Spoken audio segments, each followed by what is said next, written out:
अशाच्या कीर्तीला आणि आपल्या कर्तव्याला बरोबर आपल्या वयालाही आमचा साष्टांगपणा. सदैव कल्याण होईल असा मंगलमय आशीर्वाद. या रणभूमीवर युद्ध चालू आहे. ते वीर आमच्या समोर युद्धासाठी उभे राहिले.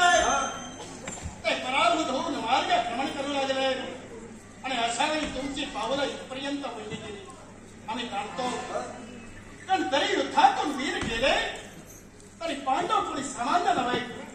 अनेक योद्धे पांडव ताम्रध्वजात पाहत होता.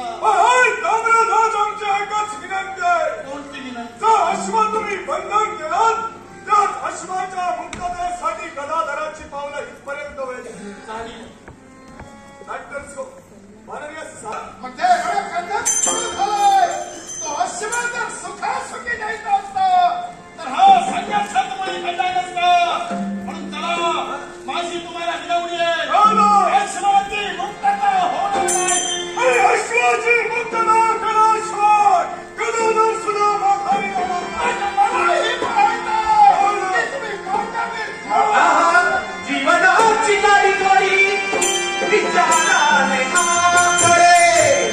जीवनाची गाडी गोडी विचाराने आकडे. वाट खरण्याची नको डोळे